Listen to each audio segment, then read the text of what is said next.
So Bendigo's got a real community spirit, and with our exhibition we try and have a very happy, open, inclusive environment, and I think that's what really makes us special.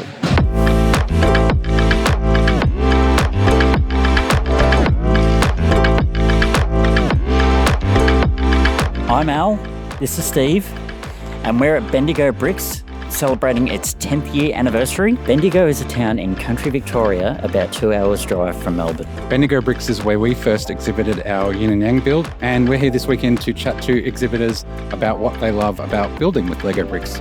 Let's go check it out.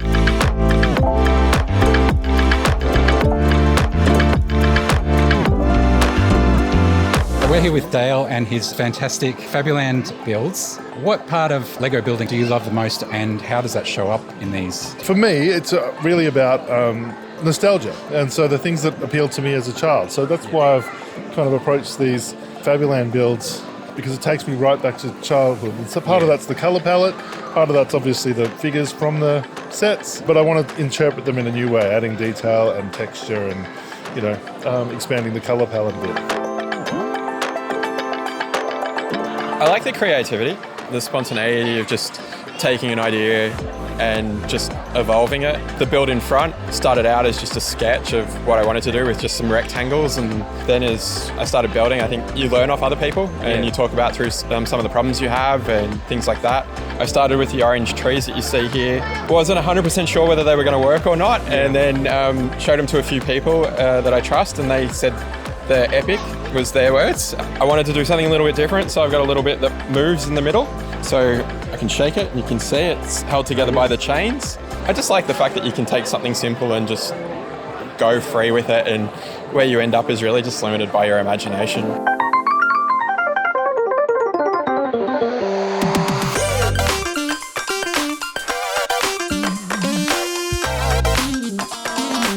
My favorite thing to do with Lego is storytelling. Yep. So I love being able to use my imagination. I'm a very creative person, so I like to be able to use that within my builds. Is there a broad kind of story that you can tell us that's happening here? It's just a matter of my imagination of how Lego dragons and humans can live together harmoniously. And cats. Oh, and toe kitties. Oh, lots of kitties. So we've got lots of kitties, and we've got Toe Kitty in here. Of course, as it should be. As he should be, yeah. I think the part that I enjoy is mixing the creativity with the technical side of things. Yep. Some of my builds are quite technical in the way that they've been built. For instance, a round stadium took a few goes to get right. Others are more the creativity side of things, where I can tell a bit of a story, and I've tried to do that with a few theme builds inspired by different movies or maybe different characters in movies. I definitely like to mix the technical side of things and challenges along with the creativeness and the calmness of using different colours and the shapes as well. What aspect of Lego building do you most enjoy, and how do you feel like that shows up in your build? I most enjoy building models of real-life objects and storytelling, especially if it's pop culture. This was previously shown at Brickvention in 2024. It was a much bigger build than this, but that build also went to Germany that year, because that's when I went to Brick in Bavaria, and I've decided to display it again this year because it's another Olympic year. Yeah, cool. This show shows the spectrum of what you can do with Lego. So we don't just have mock builders, we don't just have set builders, we've got everything. Well, I like to think we've got everything. I guess I like to build things that I have loved from childhood. Yeah. So this is an example of one of my favourite Jim Henson puppet movies, like The Labyrinth and The Neverending Story, Dark Crystal. These are all my favourite movies, and so I've always just wanted to recreate that nostalgia from my childhood in Lego. It's wonderful. I love it.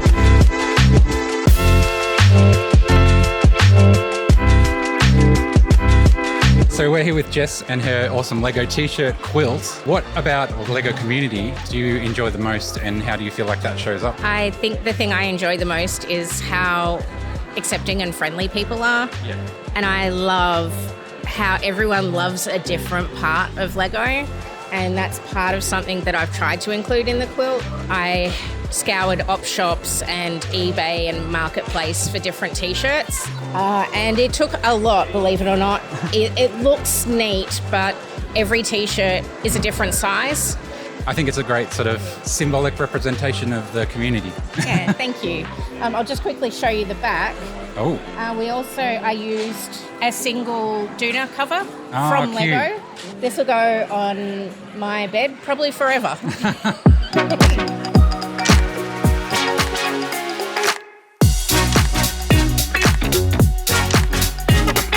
We just opened up a cafe / Lego, secondhand Lego sort of shop in Bendigo since November, and it's been really well supported. Been part of the Lego group here for over a decade, I think now, and done a lot of the Bendigo Bricks and other events around Australia. And we just really grew naturally to a point where we said, hey, should we do a Lego cafe? And it's always been something sort of discussed, and it just happened, and yeah, it happened real quick. It's a real community get together.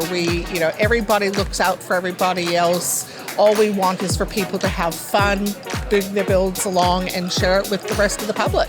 Yeah, we just want to make it as fun as possible.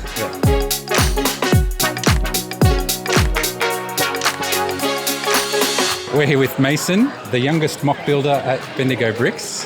What part of Lego building do you enjoy the most, and how do you think it shows up in your build? I probably like playing around with different techniques, like the trees, and seeing how I can show minifigures. It's been a lot of fun seeing everyone's different builds. I love being able to go and be like, oh, I can use those kind of techniques in my next build.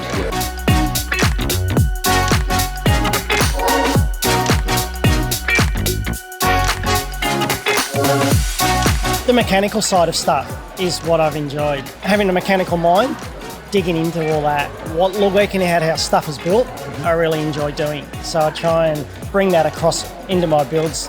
Hence, a lot of my builds is construction, mechanical vehicles. Yeah.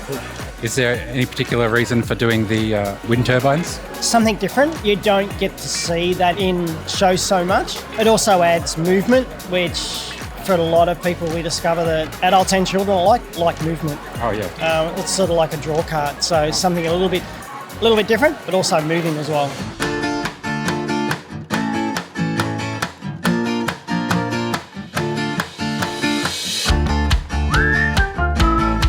So I like that I can have a creative outlet where things don't break. So compared to LED lighting or quilting or painting, Lego, if you break it, it's so easy to put back together. Yeah. And you can change it. If the story evolves, you can change it. You can do anything you want on the fly. Yeah. Lord of the Rings, that fantasy genre is definitely where I enter into. Yeah, right. And so this just provides me with an outlet to be able to go, well, that's a story that I want to show but can't necessarily write. And then I can't help myself. I start small and things get quite out of control. No, I know that feeling. And obviously there's the centerpiece here, yes, which I'm sure everybody comments on. I think you've even got little notes. Yes. Tell us about that. No glue, no metal. So that was just a moment of insanity, and I think it has more to do with weight bearing than anything else because the pieces are put together like plungers. There's 8 kilo of Lego bricks above the centre point because we weighed it after brick vention, so there's a lot of weight in there, but I don't think it's going to fall over. It is engineered to not fall over. It's stayed up for a few shows now, hasn't it? Yeah.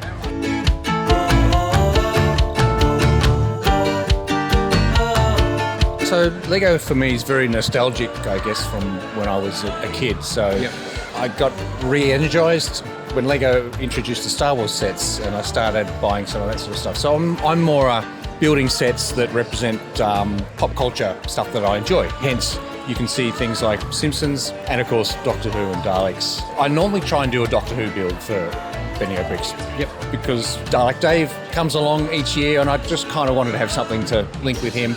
I noticed there's a bit of a crossover here with some... Yes, so that's the rarely seen Dalek room in the Simpsons house there. Yeah, okay. Yeah. Creativity. It's the idea that we can all be individual in what we build. I have a background in diesel mechanics. Oh, right. So yeah, anything that I can get my hands in onto, Yeah. I try to replicate in a build. Because each one of them has its own character. Yeah. From the Peterbilts to the Euros, it's just also different.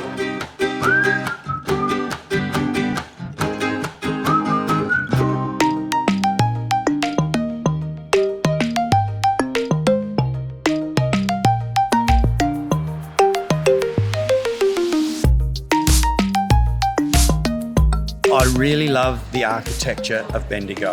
There was a lot of money spent here over the time when there was the gold, and it shows up in the monumental buildings that are here in Bendigo.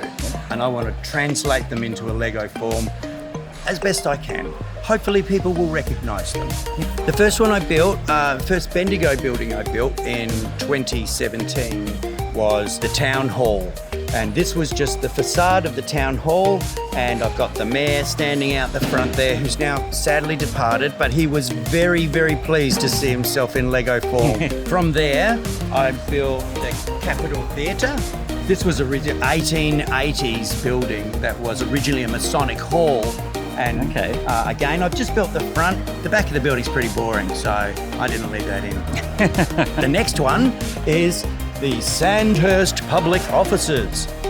So this is where the government ran everything out of Bendigo back in the 1800s, and it eventually became the post office. And so this is iconically known as Bendigo's historic post office. The next building on is the Law Courts, which was built in a very same fashion. So I was able to use a lot of the same techniques. Each of the buildings have the full rooms and interiors inside. I decided to leave the windows open and tell some stories inside.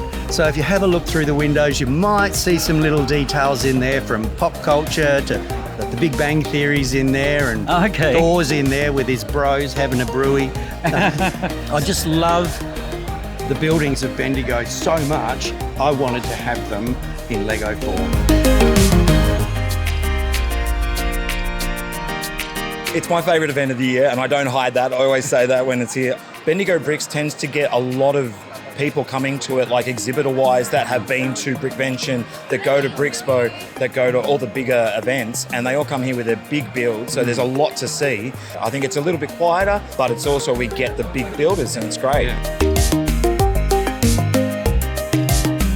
For me personally, the building process is most fun when we can share it and share the ideas and develop the ideas as we go. That kind of creativity is just more enjoyable than just doing it alone, I think. Yeah, it's definitely shared. So I'm very interested in the mythology and the storytelling. Yeah. Luke's very interested in the very specific, historical details, accuracy of the buildings.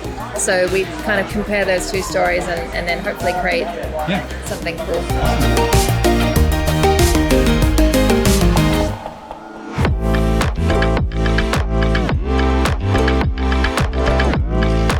What I actually enjoy most is the smiles on the faces of both the adults and the children who they come up. It's sort of like, okay, this particular build has a lot of actual Lego sets. The best part about it is that sort of you'll get people say, I know that set, I've got that set, I've got that, and about this, and then you see that interaction, just to be able to look at the smiles on the faces and I think that's really the most important thing that I find with builds. Huge thank you to all the wonderful people we talked to, and apologies to those that we missed. Here at Briefly Bricks, we're making all this content ourselves. We do love it, but it's also a lot of work and we're not getting paid to make any of it. So if you would like to support us so we can keep making this kind of stuff, you can buy us a coffee over at ko-fi.com. That's ko-fi.com/brieflybricks. Or you can simply comment, like, subscribe, share, all those lovely things that help the algorithm promote our content. Thanks for watching.